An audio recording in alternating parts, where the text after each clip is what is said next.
Good evening. It's my pleasure to welcome you to the March 30th, 2023 Finance and Facilities Committee meeting of the School District of Haverford Township. We will begin with the Pledge of Allegiance. I pledge allegiance to the flag of the United States of America and to the republic for which it stands, one nation, under God, indivisible, with liberty and justice for all. And I will turn it over to our interim business manager, Bob Cochran, to walk us through the many items on tonight's agenda. There are many items, but hopefully we can move through this.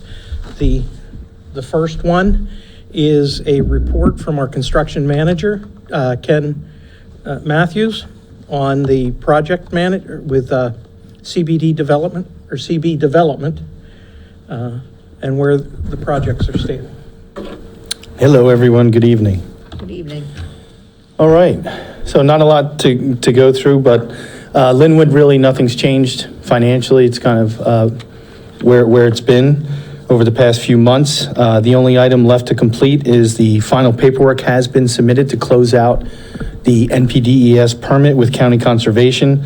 So we are literally waiting at this point to meet with them in the next couple weeks, hopefully get their final blessing. They just basically want to see that the grass is grown in. There's no additional erosion.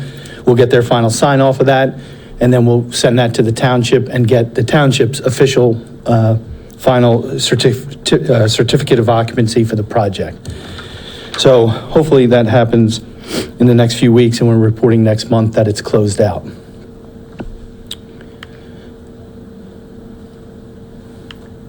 There we go. All right, moving on to high school phase one. Again, there's, Phase two.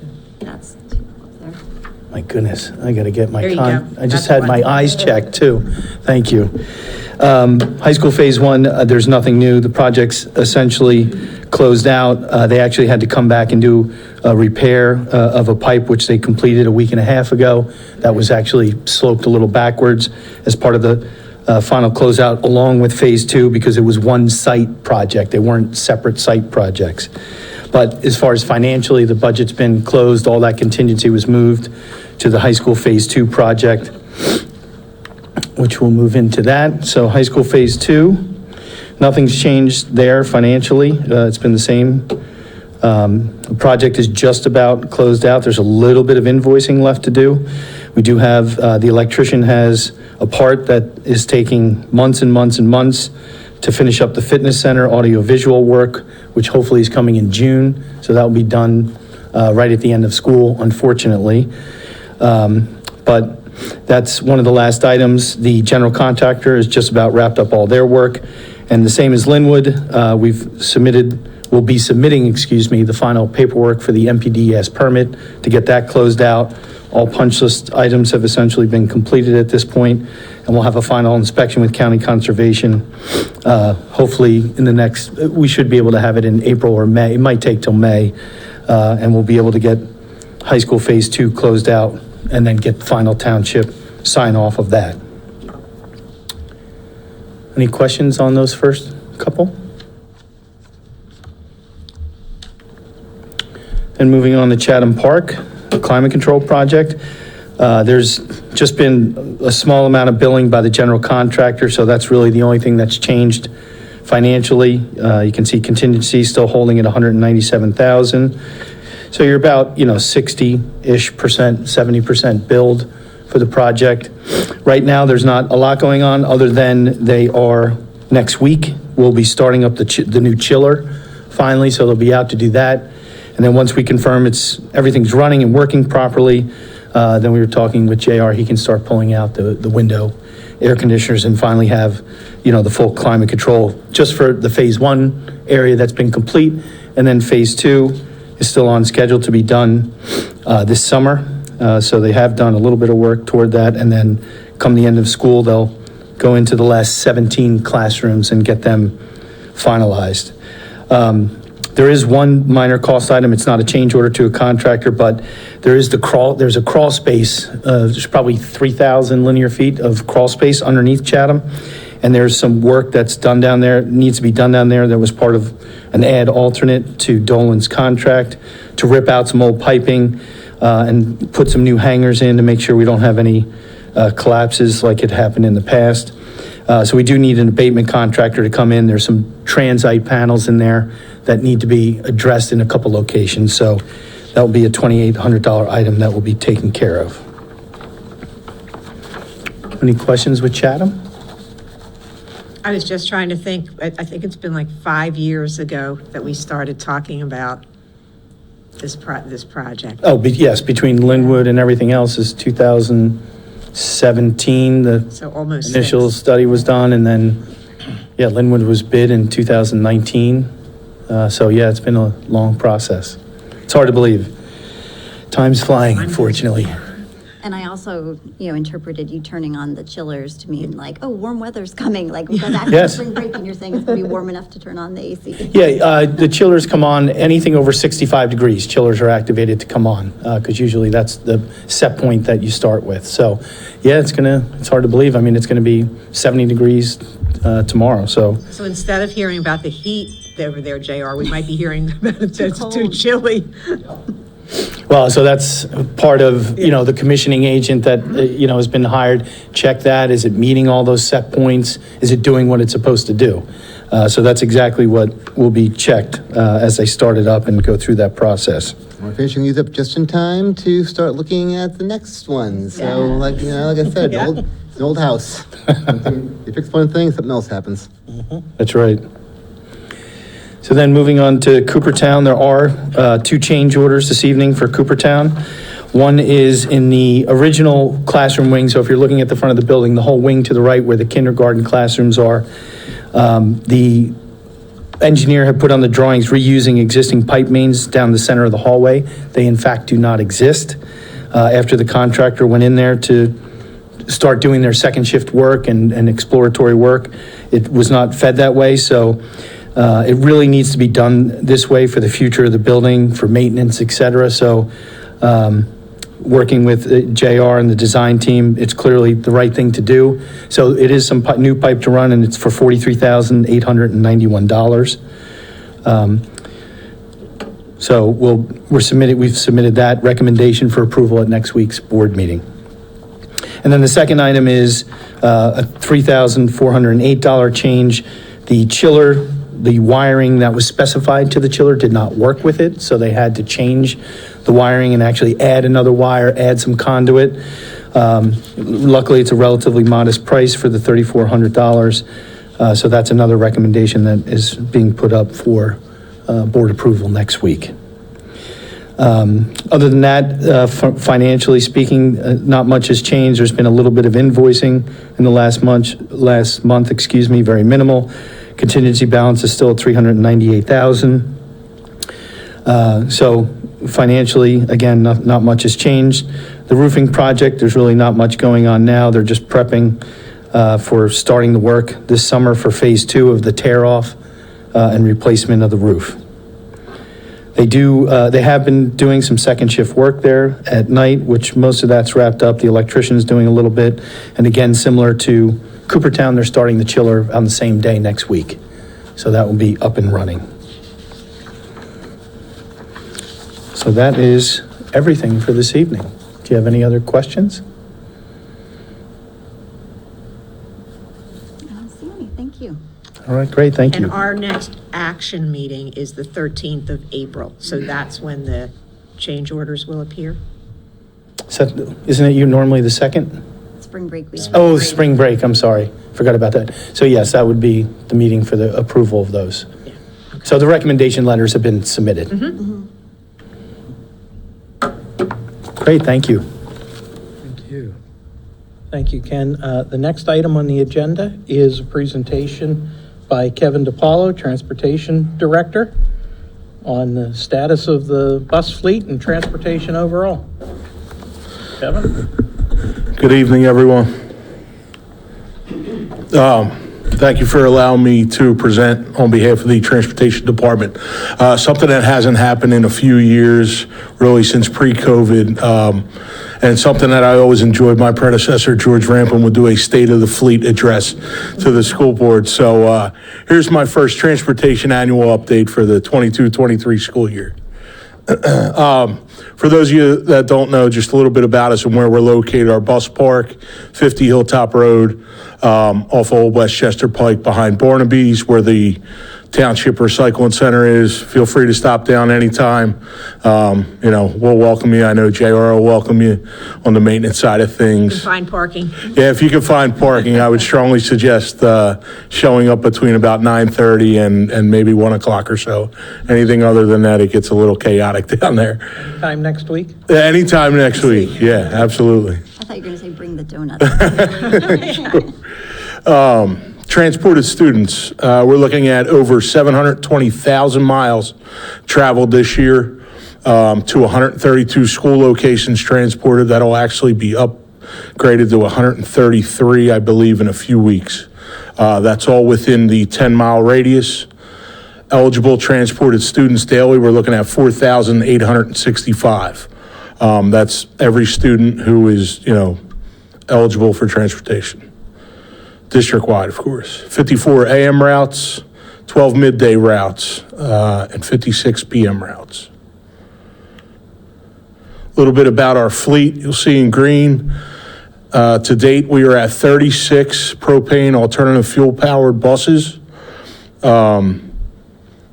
We hope to be getting another 10 this summer, which will, obviously put us at 46, but the district made a change to alternative fuel and propane powered, which was a great move about 5 or 6 years ago, maybe even a little bit longer than that. But right there you see what we have left as far as diesel buses, a few gasoline, which are smaller buses, and then our PATH program van, which is a gasoline vehicle. The cooperation we have with neighboring districts, we coordinate with Marple Newtown, Radnor School District, Springfield, as well as Upper Darby. We're hoping to also cooperate with Lower Merion in the near future, which is something that really hasn't happened in the past. So we'll see how that goes. Kev, can you give an example of how that helps? Yeah, so transportation sharing is critical, within our department. If we have a student who Springfield may transport to a location that we don't go to, we'll reach out with them. We'll get with their dispatcher. If they can transport our kid, great. And then vice versa, if we can help them out. And we really just reach out to these schools, and we all work well because we're all in the same boat. If they can help us, or if we can help them, we'll do, anything necessary. So I feel it's a really good tool that we use amongst, really all the districts in Delaware County, but mostly the ones that are close to us. Some communication that we have on the district website, the bus routes through web query, that will no longer be on there for next school year as we're going with a different routing company, but we will have something similar through our new routing company. Bus policies and procedures, the Haverford High School and Haverford Middle School bus parking, afternoon assignments, which is pretty critical for our students. There's not much room there, and they get to navigate when they come out of school, and they can find their bus easily. PA school bus stopping law, our student awareness program information, and then, of course, the transportation guidelines set forth by the school district. A little personnel recognition. Our aim, obviously, is to be accident-free. To date, we have 51 drivers who are accident-free this school year. And our drivers do a really good job. They kind of took it to heart. I had purchased a sign that we have mounted right inside our vestibule area of how many days we are accident-free. And when I first purchased it, I got a lot of feedback from the drivers, like, oh, what'd you do that for? Anyone could come down here and see, how many days are accident-free. But I think it's something that they take to heart. Unfortunately, they can't control everything that happens, whether, they get rear-ended by another car, another motorist who wasn't paying attention. But our goal is obviously to be accident-free. And for 51 drivers accident-free, that's pretty good. Look at what's new. Got I just talked about our transition from Edgelog, which we had for over 20 years, to TransFinder. I know last spring we talked about the significant cost that it's going to save the district.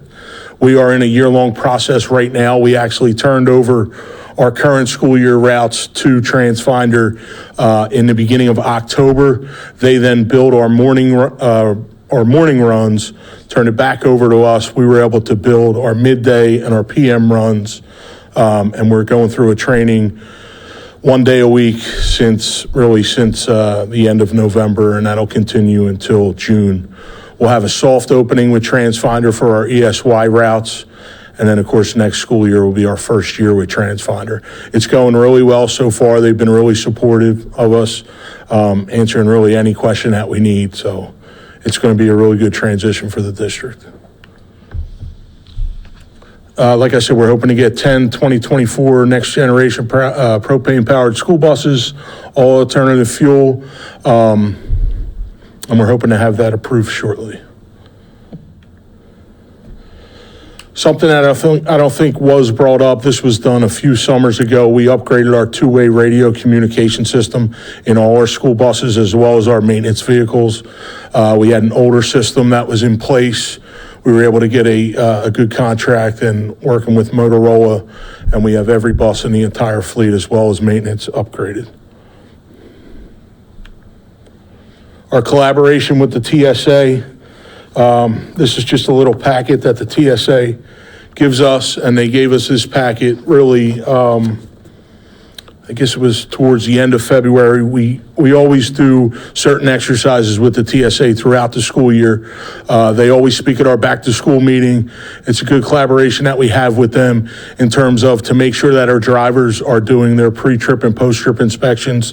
They'll come in, they'll plant certain things on a school bus. Our drivers will then come in the next morning. They'll have to report it. The TSA will be there with us early in the morning, and we'll make sure that, our percentage is high as far as, those drivers making sure that they do those pre-trip and post-trip inspections. Our last exercise that we did, we were 80%. So we found 8 out of the 10 bags, which is actually pretty good. Some pictures of the bus park. Since we had the propane station installed, obviously that's our 18,000 gallon propane station that was done last summer, August, September. And we hope to get some fencing. I know JR is working on a project to get some fencing around that propane station. And if you do stop down, it's quite a big piece of apparatus, you'll see. That's our new shed.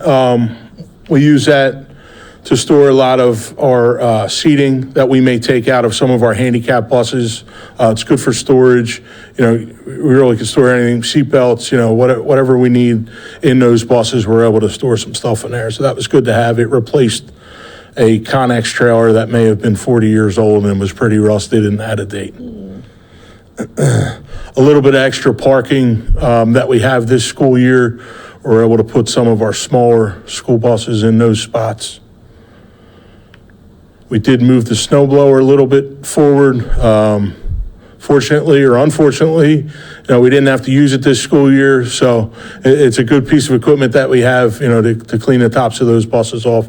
You'll see some lighting there, all the fence work that was done. The place, really turned out great, and it was a really nice project that we did this past summer.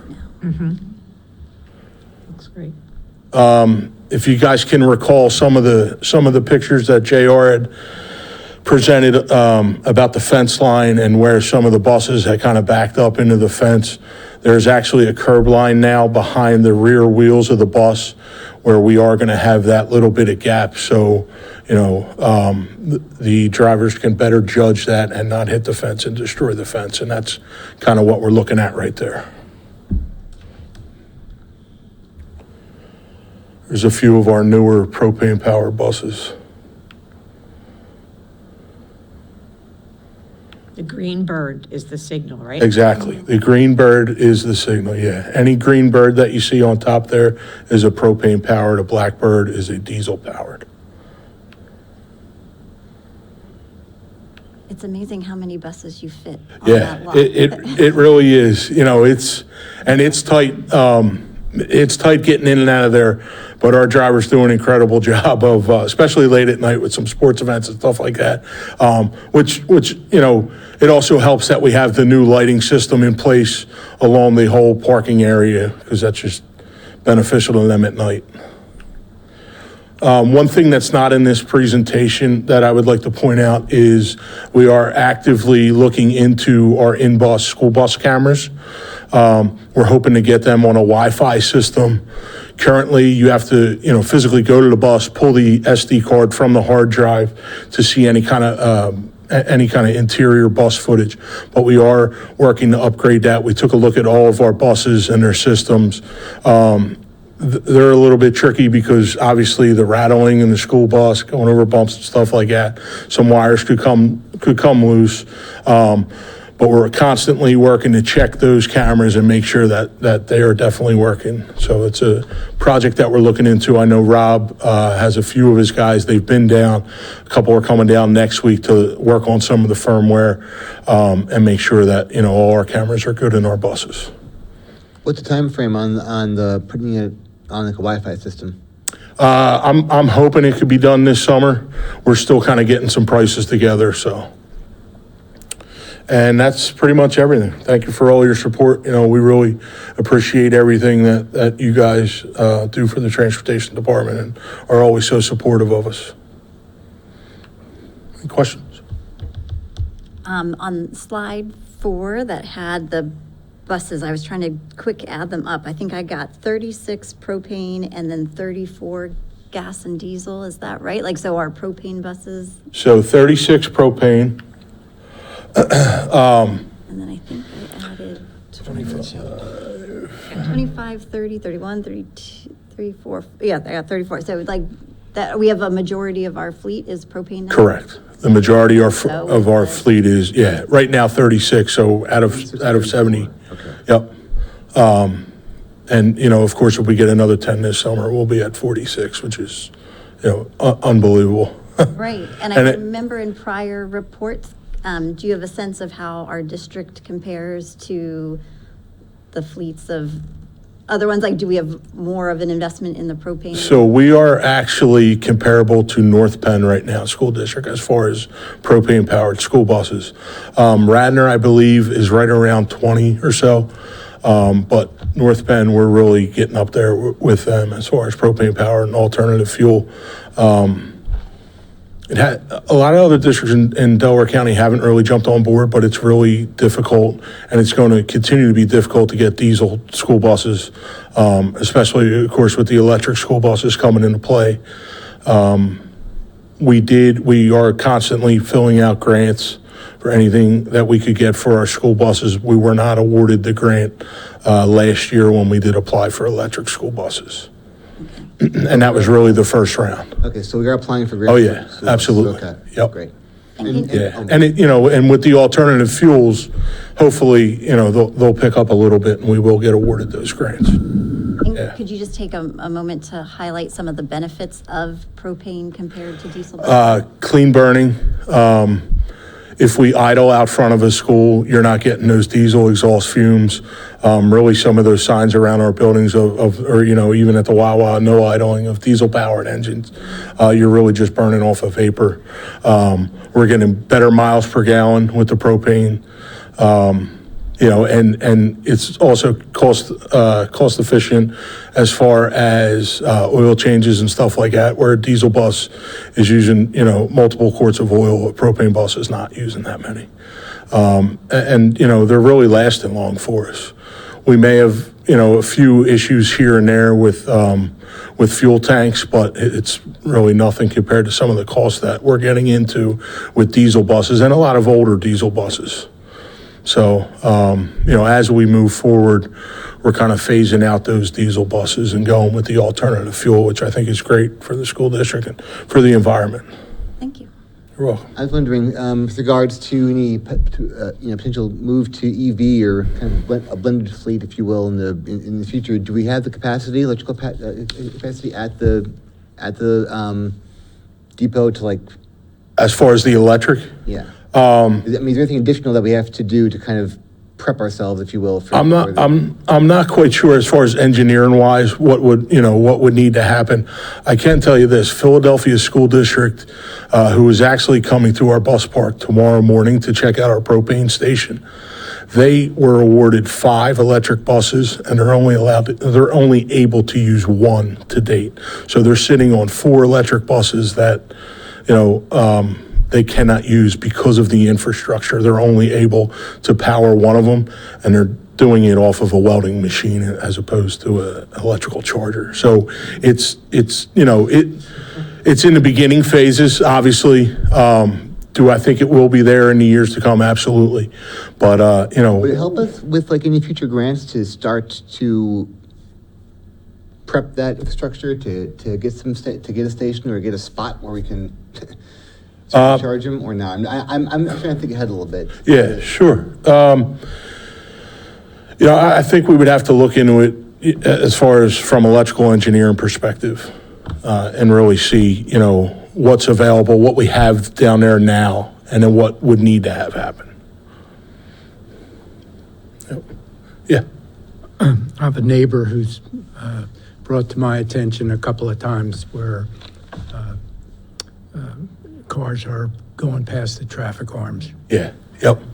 What's the status of that? Are we? So we did reach out to a company called Bus Patrol, who installs the side cameras on the side of the school bus. There are some hiccups, and they're having some issues right now legally. And what, the whole legality of it looks like, if they're getting the correct car that's passing, when a car has a stop arm. I know that our bus drivers do a great job of identifying that person, getting their license plate, and then we turn it over to the police. Where it really goes from there, it's kind of, in the judicial hands. If they're going to crack down, personally, I wish they would crack down more on situations like that, because it is extremely dangerous. And, on Haverford Road, on Darby Road, on some of the major roads, you don't really get it on the side streets because the bus is really the only one that can fit down that street. But no, it's something that we're actively seeking. If it makes sense for the district to go about it that way, we certainly will. But like I said, our drivers do a great job of, if they do have their cross or their stop arm passed, they're going to notify us and they're going to write it up, and we immediately submit it to the police. Yeah, because this is a stretch of Haverford Road where for sure. people are just flying. Yep. And unfortunately, the passerby, they are going to blow those stop arms, and it's a really dangerous situation. I wish there was another way around it. As soon as we call and notify the police are great about it, and they'll be at that location the next day and hopefully, get someone that is a repeat offender.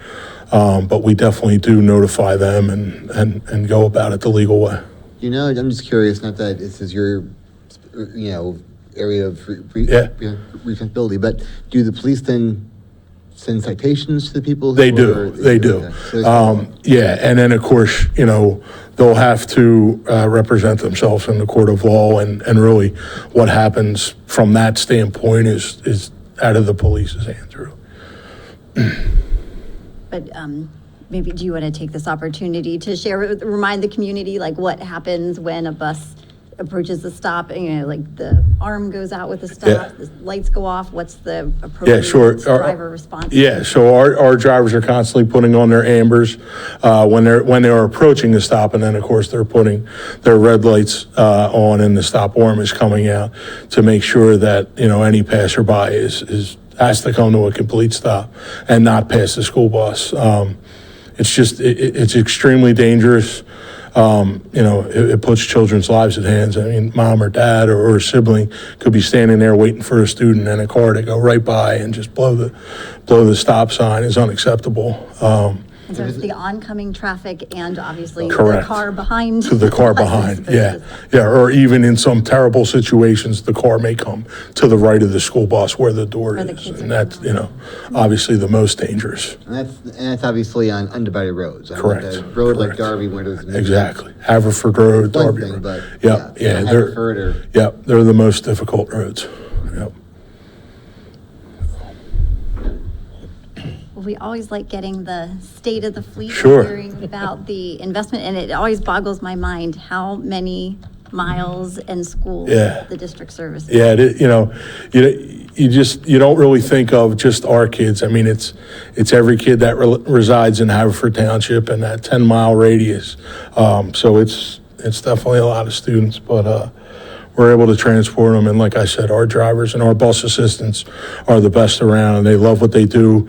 The majority of them live right here in Haverford Township, and Know about the rodeo this year. Is that going to happen? So the Delaware County Rodeo is going to happen. We are still in the works to get our annual Havertown Rodeo to happen.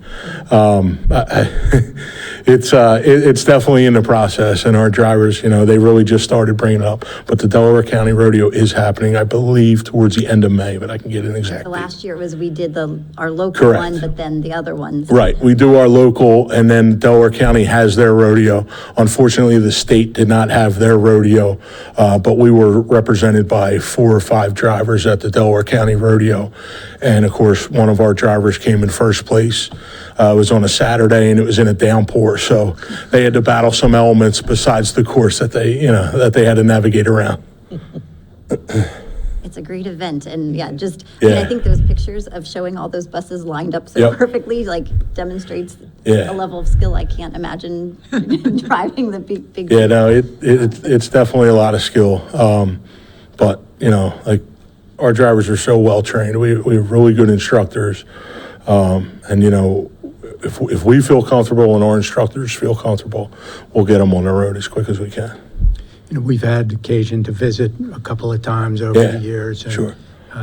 just want to make sure you let your folks know how pleased we are with the good work that they do. Yeah, I sure will. Like I said, come down anytime that you would like. I would definitely say stop into the office first, because some of our drivers, they take it to heart. If they see someone that they don't know, like walking towards a bus, they'll be notifying us or the police real fast. So definitely stop into the office, and and we'll definitely get you out there to check out anything you'd like to see. We'll just hold a donut up. Yeah, there you go. That'll work also. But another point that I wanted to share was, you're here at the Facility and Finance Committee meeting is appropriate, but when we've had presentations on the district's initiatives to make sure kids feel welcome and belong, and it is just so apparent when you talk with the bus drivers, they are the first kind of school-related grown-ups that the kids see in the morning, and have that connection and welcoming and have such care and love for the kids. It's great to see that part too. They do. They treat the students like they're their own, and because they're the first school entity that any child sees. And I always say to them, just make sure you're saying good morning, make sure you're saying goodbye, because you don't know what a student's home life is, and that good morning or goodbye could go a long way in a child's day. Yeah, great. Thank you very much. Thank you so Kevin. much. All right, thank you, Kevin. Next, we'll hear from JR, and I have not struggled too hard to pronounce his last name, so forgive me. But JR is going to present his construction projects, his summer work list, and what he is looking at, not only for this summer, but looking into a forecast into what would we be looking at in the summer of '24 as well. Good evening. How are you guys today? Oh, sorry, I always do that. I just want to say I take care of him down at the bus garage. See how beautiful it looks down there? So, I can't read that. I brought a copy. I think it might be easier. I think you have it on your computers? We do. Okay. So, what I did is I gave you a list of what we did last summer. We ended up doing $2 million worth of building work throughout the district. 99% of it is complete. We're still finally getting the stadium presently getting swiped. Right now, all the gates are getting swiped, so it'll have access with no more keys. We can program the gates to open, lock, and coaches and teachers will be able to swipe their way into the stadium. So what I'm proposing for the 23, if you look, Under the summer of '23, anything in red is what was on the facility study that was done. Everything in black is what my ongoing efforts of replacing the outside doors, concrete work, energy efficiency, and everything in the light blue are requests from the principals. So some of the stuff that is moved to the '24 summer could have been on the summer of '23, but it's kind of late, and with supply chains, I don't feel it could get done, so I pushed it over to the '24, summer of '24. That's stuff that maybe next year we'll have to talk about a little bit earlier, because that's stuff that'll have to be okayed earlier, like February, so we can put the stuff out and get supplies, parts, whatever we need. So just looking real quick at the high school, we're looking at doing a couple more outside doors, and I think we'll be finished with the high school. We're looking to replace the stadium ticket booths. They're in bad condition. We're just doing some more rug work, and then we're just looking for some furniture for the high school, for the library. Then when you get down to the middle school, we've got our concrete, we got door work, we're looking to LED, the gym lights, we got fencing work, we have boiler control upgrades we're going to do on the boilers, do some railing replacements around the building for safety of the kids, because you know all the window wells we have around the building. And we're looking to replace stair treads and stairwells that need to be replaced. Chatham Park, we're going to do more concrete work. We have some more carpet to rip out and put tile. We have doors to replace. We're getting new playgrounds over at Chatham Park. The PTO is donating, and we're going to be redoing it. But what we do, all the infrastructure work by getting the playgrounds done and everything's installer puts the install, then we take it from there. And what I've been doing is I've been replacing the wood around all the playgrounds in the district, and we're doing with concrete curbs that'll last 50 years. We won't have to play around with the wood and splintering with the kids and stuff like that. And then we're looking to epoxy the gang bathrooms. Coopertown, the same thing. It's concrete. We're still doing some window replacements, some door replacements, and I just put the auditorium as a question mark. It should be in light blue. I did push it over to the next summer. Principal keeps asking me what we're going to do with it, and I keep saying, well, we'll have to discuss that. Chesham Wall, concrete, some carpet. We're still pulling carpet out of the classrooms, and we're putting tile floor in. You'll see the big number on their controls at Chesham Wall. We have to upgrade all the controls on all the units, air handlers, univents, fan coils, VAVs. That building was built in, I think, 2006, right? We cannot get the controls that are actually on the units that we control with the computer. If they go down, we can't control the unit. So I'm looking to replace all the controls on all the units, because if one of them go down, it could take the whole building down, and we won't be able to control the heating or cooling. So it's time. So The only- it's just it's at the end of the useful life, or has it been already given? No, they're still working, but the problem is if one goes down, we can't get it. We got to go to Amazon. Yeah, this is a total preventive maintenance thing. We would have to go to Amazon or eBay or something or wherever and try to find these parts. The Johnson Controls can't get them, and they don't have them in stock. Manoa, we're going to be doing some more boiler control upgrades, concrete work. We're going to be fencing in the kindergarten playground.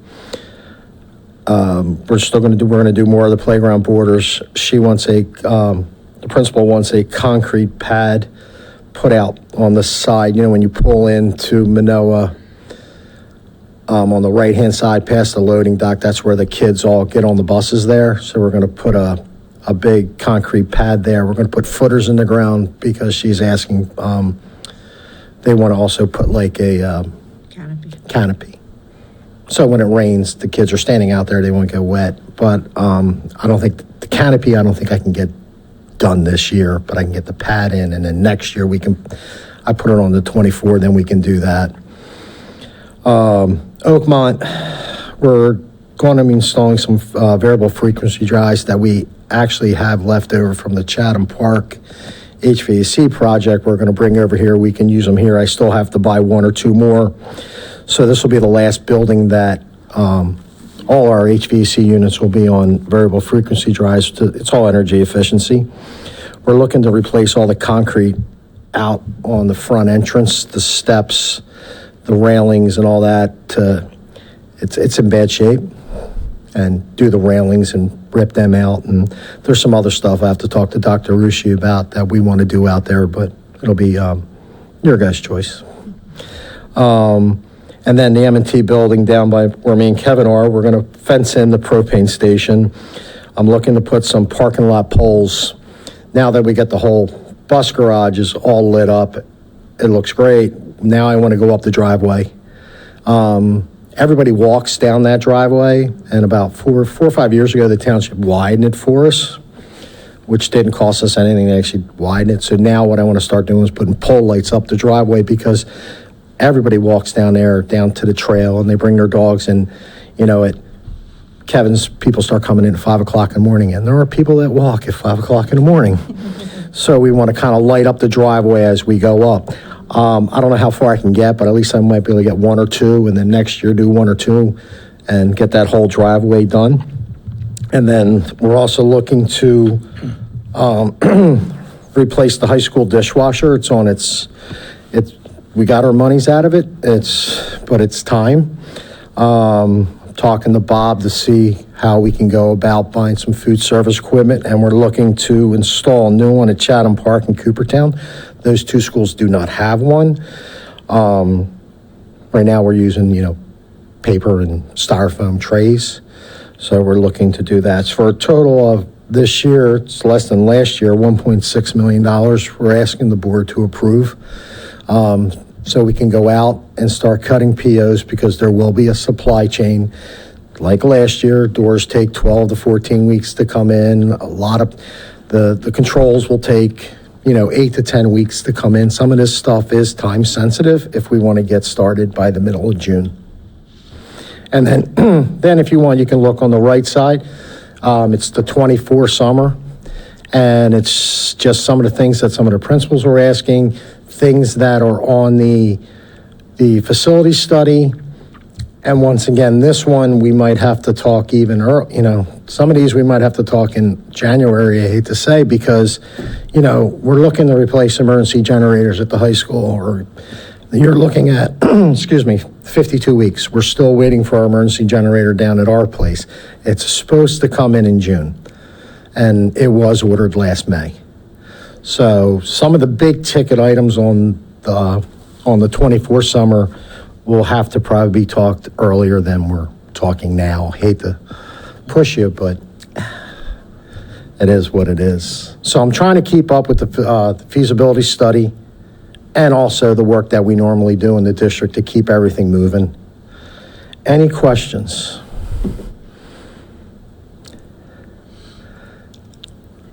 I was just going to say, I appreciate again, and you definitely touched on it, that you are thinking about the improvements in terms of safety, energy efficiency, avoiding us being caught in a hard position if equipment fails, like looking out for all of these things, and appreciate that kind of thought and planning that goes into it. And then also, it's clear, the approach, like your crew's day-to-day experience, looking at the facility feasibility plan and the guidance we got from that, and then talking to the building staff.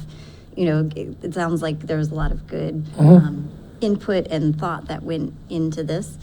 I guess a question for Dr. Rushi or Mr. Cochran about these are projects that we schedule and tend to fund from kind of reserves that we have designated for this purpose. Would that be the same plan for this summer's work and possibly some of the bigger ticket items for 24? Yes. Okay. Yes, that is correct.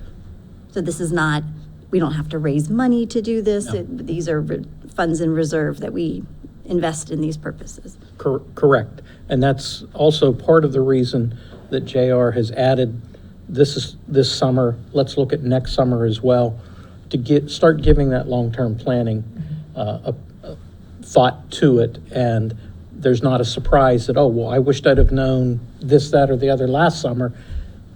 We're starting to flesh that out in years to come. Sounds good. So then the next action on this would be, like, would this list come to a board meeting for us to approve, or what? Because we already have the funds, is it already kind of baked into that? Yes, so because we already have those funds, and this is part of our longer range, planning for general maintenance and upkeep, it's not an action item where the board would approve this list of projects. However, when certain items are purchased, given the price of them, then it would be, we're going to award this contract, or we're going to approve this particular purchase. So these, like, emergency generators, and I know it's small up there, but are showing up for $400,000 or $600,000. There would be, I'm guessing, like a bidding process, or Well- can you go to co-stars for that? Unless I can go co-stars, but there'll also be, I'll have to come to you and say I'm going to have to get an engineer involved. And we'll have to pay an engineer to do the design work and everything like that. And then I'll also come up to you to see, I'll give you two options. You can either have a generator that's going to give you life safety, or I'll give you a generator that can run the whole building like this building is. So that'll be your option, and I'll show you the prices. Okay. When you think- Probably, excuse me? Go ahead, sorry. No, probably, I hate to say this, I'll probably come in like August or September and tell you I need to go out to an engineer and get design work on the big ticket stuff. Boilers and stuff like that, I can go through Johnson Controls, who's a CoStar dealer, like we did Chatham Park. Remember we did Chatham Park like 4 or 5 years ago? We did the boiler on our own. So I can get a design guy, but it's all CoStars, and Johnson Controls can do all the design work. So we will get the best price. All right, well, yeah, we welcome you to come back and start getting the groundwork for this done, especially since it takes a while to get Yeah, these. we kind of can, equipment. I'll talk it over with Dr. Rushi and Bob. Yeah, right, Bob? You'll be here. And, we'll try to shoot for August, September to come back and get the okay to go out to engineering and stuff with some of this stuff. The stuff for this summer, though, you already have. This summer, we're all good. All my contractors are co-stars. Okay. Every one of the contractors are co-stars, or I went out to bid, like Premier, we went out to bid last year, and we had a 2-year contract with them. So we're good. Everybody else is under co-stars. Any other comments or discussion? Good? Thanks so much. All right, thank you very much. Looks like you have a busy summer ahead. It'll be a busy one. We'll be back in the fall with pictures, right? I'm back in the fall with pictures. Thank you, JR. All right, thank you. Night. The next item on the agenda is a tax assessment appeals appraisal services proposal that we received. Dr. Rushi, do you want to talk about the assessment appeals legal RFP? Yes, you'll recall, or you may recall, we issued an RFP for tax assessment legal work. We received one response to that RFP. The responder is actually Whistler Pearlstein. When we accepted and you approved our agreement to work with Whistler back at the December reorg meeting, their scope of services did include tax assessment appeal work. So because that's in there, they are the only respondent to the RFP. There will not be a separate board agenda item appointing them as legal advisors for tax assessment appeals. We issued that RFP to do our due diligence because we had been working with another firm and it had been a long time since the district had been working with that same firm. So issued the RFP to, as I said, do our due diligence and ensure that we were getting the best price that we could, but we only had that one respondent to it. And what is on tonight's agenda is a proposal that was received through Whistler Pearlstein, through Attorney Chokski.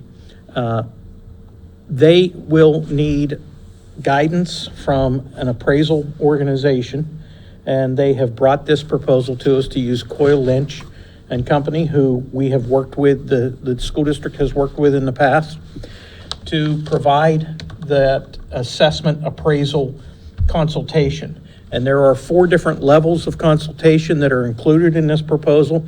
The first is what is referred to as a verbal valuation, where if the attorneys at Whistler Pearlstein have questions, they can raise the question, have a phone conversation, and it may be a very short conversation. It will cost somewhere between $100 and $400. Are you able to get that document up? Or? You may see it, if you're looking at it on your computers, this starts toward the bottom of the first page. Different No, one. wrong one.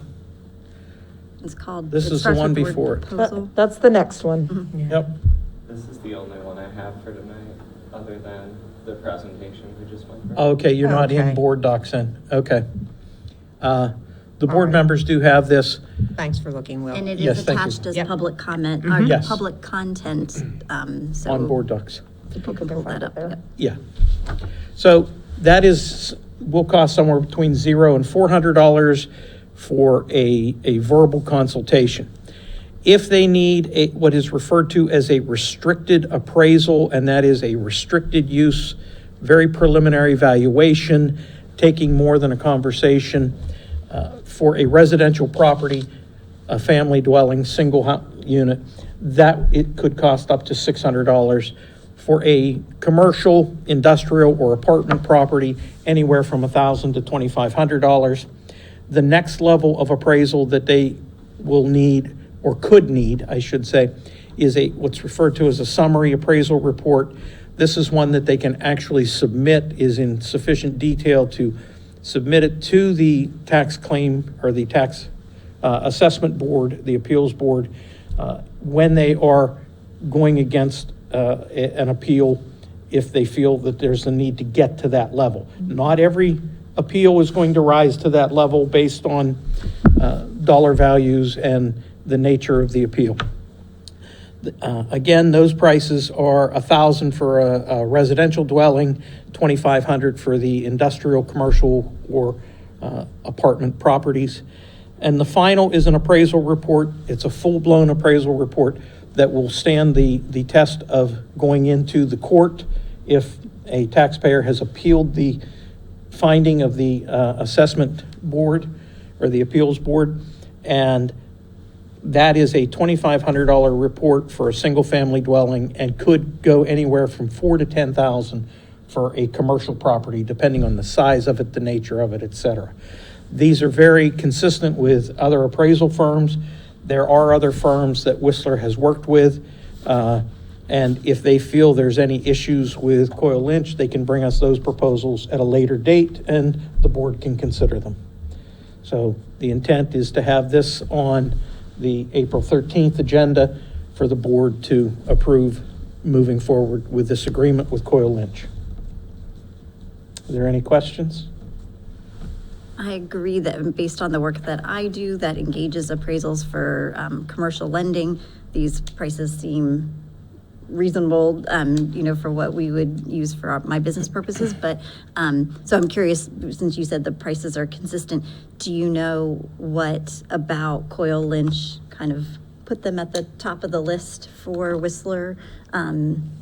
Is it their experience in? They did mention Delaware another County? firm, and I think it's the experience with Coyle Lynch, and I have myself Knowledge of had Delaware County. experience with them, and it's been very positive. So they're a well-respected appraiser in the southeast Pennsylvania region, Delaware County, Chester County, Montgomery County area. So they are very well-respected in this area and very effective. And do we know the extent to which they are also engaged by other school districts in the area? I do not In Delaware County, know. the majority of the school Do they? districts. Okay. As I said, I know I have worked with them on the other side of that county line. Okay, So, all right. okay. Moving on, an update on our current borrowing, and that is the slide that you had, Will. So, Bob is going to pinch hit for Jamie Schlesinger tonight, who is very sorry that he is unable to be with us. Mr. Schlesinger regrets that he could not make it. He had some personal issues that are preventing him from joining us this evening. This report that he has provided us, to give you the summary, we are looking at new money of $5.8 million to continue and wrap up the projects that, as you heard Ken Matthews state, were started in 2018 timeframe, and we'll see that later in this presentation. And then we are borrowing $1.3 million to purchase those 10 additional 2024 propane-fueled, alternative-fueled vehicles that Mr. DiPoalo was speaking of. The second portion of this, it's actually the first portion of the borrowing, but the second focus of it is then to retire the 2009 variable interest or swap debt and terminate the swap refunding. And we are in a situation where it is a very favorable situation to do that right now. It is budget neutral moving forward, and we want to get this variable rate debt off of our books. And I personally believe that is a very wise thing to do. The board has already approved a maximum parameters resolution. A parameters resolution sets the maximum total debt that can be issued, but it also establishes the maximum debt by year of maturity. And the reason that the parameters resolution, if any of you look back on that, it was much higher than what we're looking at here, because increasing that amount, maximum amount on a given year, gives much greater flexibility in structuring the debt than when they go to sell it, so that it will be most advantageous to the district. So that has been taken care of. Looking then at the right-hand sheet that's on the screen, looking at the market, we have a very interesting market here where rates are inverse in the first 2 years. They are higher and then drop down. It's a very advantageous market for us, though, as we look out long-term on these maturity years. It is below the average with the exception of years 1 and 2. If you look at the graph of the municipal market in the middle, you can see that it was higher, it's dropped down. We've had a recent spike here, but it's come back down to a lower level, and we are in a position where we need to consider this is the time to take action.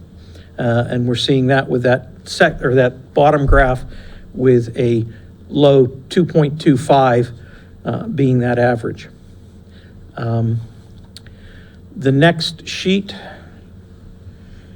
a very small one on the left, merely gives you the history of the current debt structure, both the full total of the debt structure, and then the second half of that is the local funding, that is after any state reimbursement that Haverford is entitled to. You're a wealthy district, there's not a lot of state funding out there, but we still have taken advantage of what we can get. The next page that's on the right up there, this is the current timeline, the preliminary timeline. Discussions began back in December. There was requests for information in mid-December. Mid-April, the board took action. That was the approval for the parameters resolution on February 16th. It was the February 9th meeting of this committee that you spoke of it. We have been working on the preliminary official statement. Yesterday, we had the ratings call, and we also had what's referred to as a due diligence call for the official statement. The ratings call was with Moody's. It included myself, Mrs. Q, Jamie Schlesinger, as well as other representatives of PFM. It went very well. The gentleman from Moody's was very pleased with what he is seeing and hearing on Haverford. He says there are not a lot of strong upward pressure. That is, there's not a lot of items that necessarily put strong pressure to increase the rating. He says, but The flip side of that is there are absolutely no pressures to downgrade the rating. He said, so it is a very stable rating where the district has been and will continue to be. And we anticipate that that rating will be given out to us in the next week or two, and that it will be a consistent rating, a hold at the AA, at the rating that you've had. Looking at the preliminary official statement, again, we had a very good due diligence call with that, with multiple legal firms. There are more lawyers involved in debt issuance now than ever before. Everything, again, with that call went very well. And once we get in mid-April the preliminary official or audit and official statement wrapped up and the numbers are all in it, we anticipate that official statement going out, and they are looking, as you can see, the earliest possible date to price the bonds will be April 20th, and then the earliest possible date to close on the bonds will be May 22nd. And the only reason it's more than 30 days is because May 20th is a Sunday, or a Saturday, so it'll be Monday the 22nd. That'll be the closing time, and the district would then have the proceeds in hand for the new money, and the monies for the refunding of the variable rate will be set aside to cover that, and you will be free of variable rate debt. In the timeline that we have here, have we voted all that we need to vote, or will there need to be an additional vote on this decision-making within this timeline? I believe you have done everything you need with the parameters resolution. Okay, great. It's a matter of reporting back to you now. Okay. So there's they're not waiting on us to be able to make the deals that they need to make. Correct. Yeah. Correct. They're not waiting on you, they're kind of waiting on me. I'll take that, I'll shoulder that. Getting the business office, wrapping up and getting them everything they need with the auditors.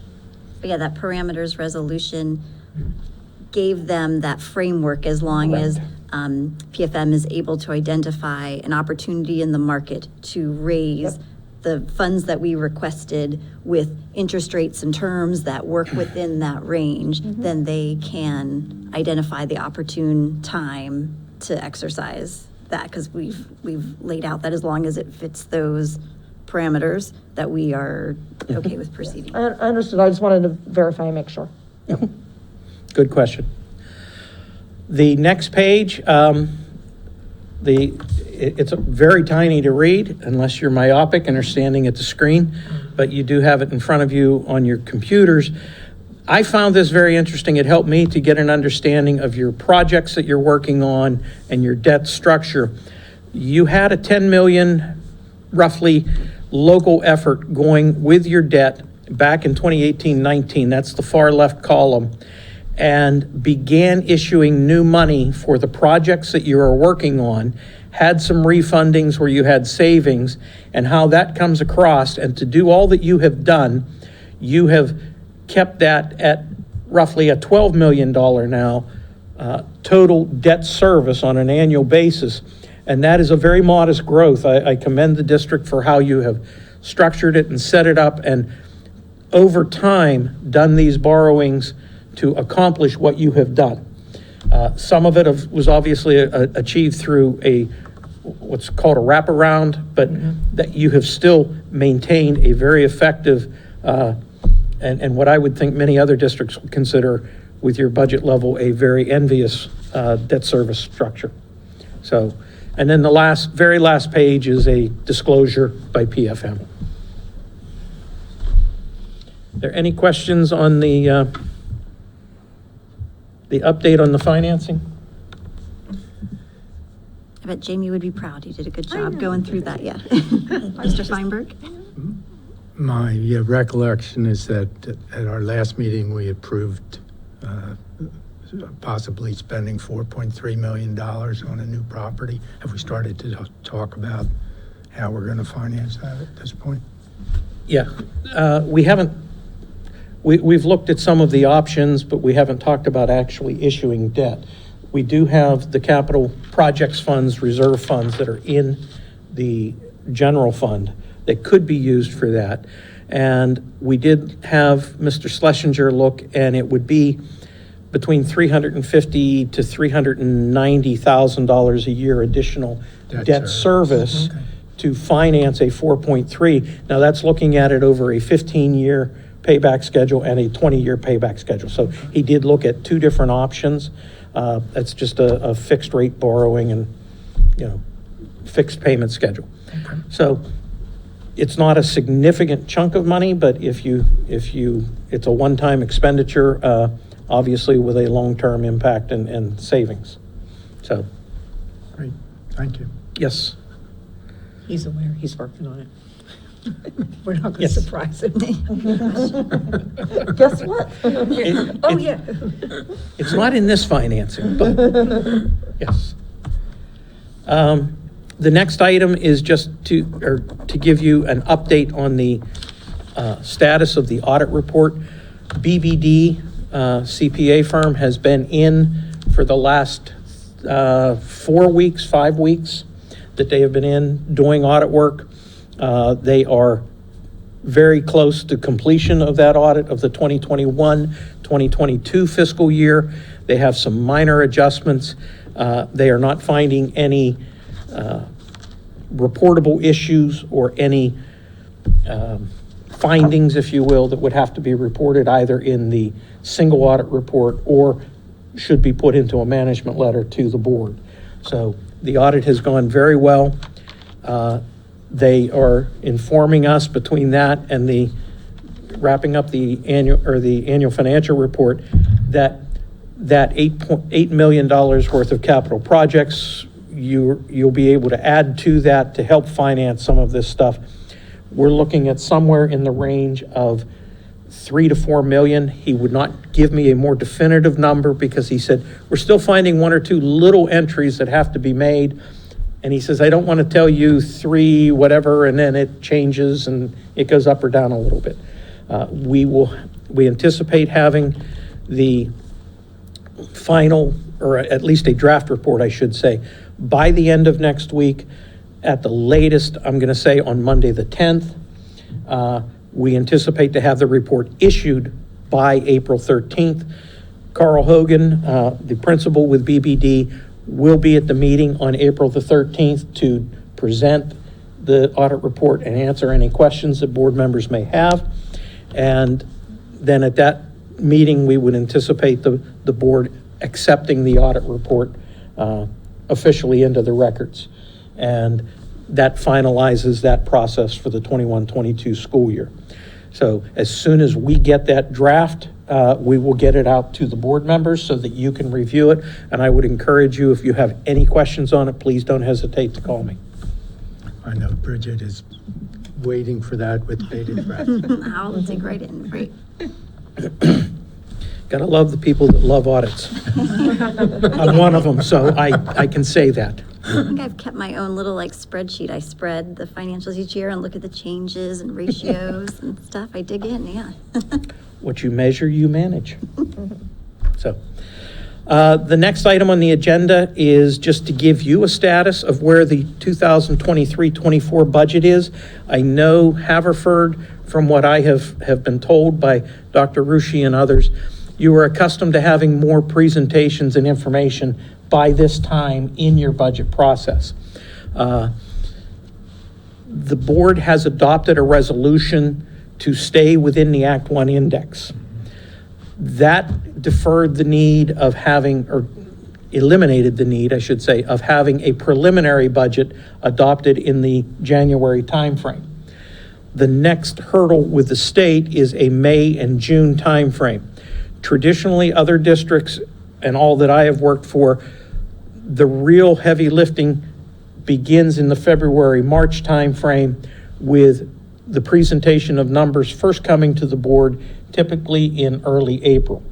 We are, as you're aware, behind with some things right now with the business office. We're getting caught up. The staff is doing an excellent job. I really do commend you for the staff that you have in the business office. We are looking at, by the April 27th meeting, having a presentation on the budget and what we anticipate the 2023-2024 budget to be, the impact on millage, all of that data. That can then be discussed, questions asked over the course of the next couple of weeks.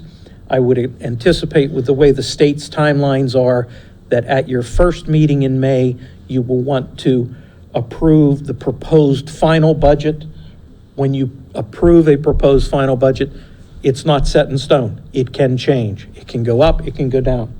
The millage is not levied. It's flexible still. And then it would be your second meeting in June that you would approve the final budget. That is the meeting at which you would also levy your taxes, set your installment payment procedures, set your discount penalty rates, all of those items, authorize the interim tax rates and things of that nature. There has to be 30 days between the adoption of the proposed final and the final budget. The state requires that. There are advertising requirements. There are public display copy requirements, et cetera, that we will comply with during that period. So we will get more information to you in April as we have it, but I want to let you know that April 27th is the date that you'll probably see the whole package. Sure. Okay? Are there any questions on that? And if you think of questions later, please, again, don't hesitate to contact me. The last item, and I don't know, do you have the food service management company contract, Chartwell's renewal? There wasn't anything attached to public content for Okay. this item. I thought it was now. Oh, no, it's not. Okay. I will move that to public content because it should be under public content. So, Do you want me to move it now? are you able to? Okay, yeah. Excellent. Thank you. Yeah. I'm not used to my former superintendent having that login. He would not do that. Thank you. Some would say I shouldn't have this login, but. You know not to go in and do things, though, so that's, yeah. Chartwell's is your food service management company. You employ the staff, you own the program, so to speak. Chartwell's manages it on behalf of the Haverford Township School District. The current rates for breakfast program at the middle and high school are $1.75 each. The current lunch rates are $2.90 at the elementary, $3.25 at the middle, and $3.35 at the high school. They provided us with 3 proposals so that you had options. And actually, can you enlarge that? And we'll just, As big as it gets. It's okay, we have it on our computer. okay, not even Control Plus? Nope, doesn't zoom in anymore. Okay. They have given us 3 different proposals. One is to remain where it's at, no increase. The second is to add 5 cents per meal per level. So upping breakfast, upping each lunch by 5 cents. And the third is to up them by 10 cents. The impact of this is actually, if you look down then at the first line under revenues where it says in-school revenues, this grows by roughly $10,000 under each scenario. It goes from $1,445,900 to $1,455,900 to $1,468,500.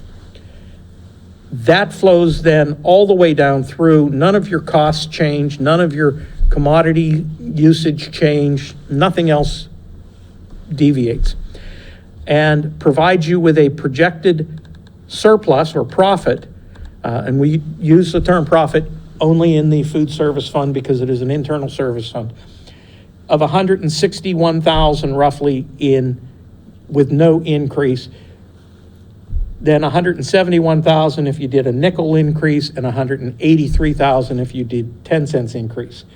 The program, as I have seen it, is operating smoothly.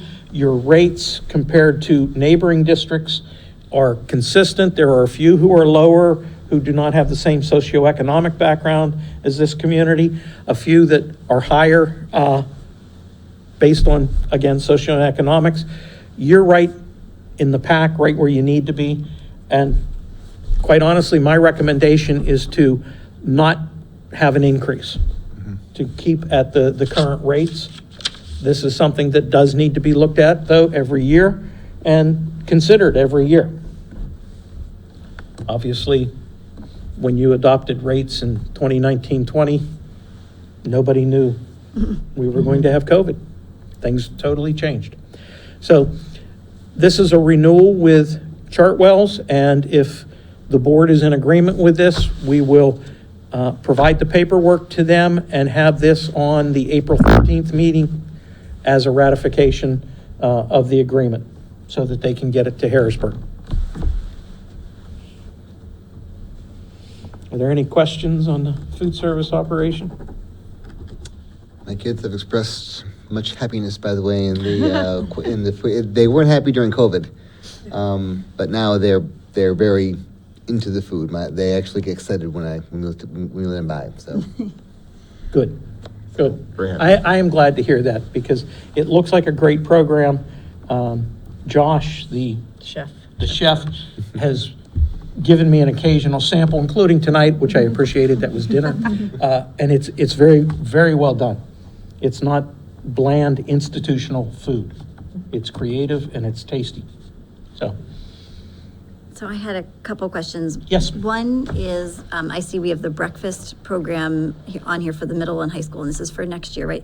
This current year, there was a free breakfast program through the state, is that correct? Yes. So this is assuming next year that program is discontinued and go back to the paid breakfast at the middle and high school, and we don't serve elementary breakfast. There still are free and reduced breakfasts for those who are eligible. But what you're speaking of was a universal free breakfast. Universal program, right? And this might be for another day, but am I right to look at the bottom line here and say that's a great performance out of our meal program Yes, compared it is. to years where it had been more of a cost center for the district? Correct. Now, I believe some of the elementaries have had conversation, I'll say it that way, conversation about breakfast, and maybe doing some pilot things. That's not contemplated in this. If that does, that would have to obviously come to the board for your approval before that was done. But just, it's kind of like as JR put 2024 out there, you're aware that there has been some conversation about that. We don't know where that's going to go yet. We will discuss it internally, administratively, and bring any recommendations to you well in advance. Okay. So, And in terms of generating a positive bottom line, do you know if it's, I can imagine a couple of scenarios. One is that there's more uptake on the appeal of lunches and more lunch buyers. Or the other is that with the kind of buying power and savvy of Chartwells, they've been able to manage costs and bring some efficiencies on the cost side. Do you have a sense of what's been helping? I can't attest to your second possibility. It is very probable and plausible. Just knowing the buying powers of the food service management companies have, and Chartwells is certainly one of the top ones out there.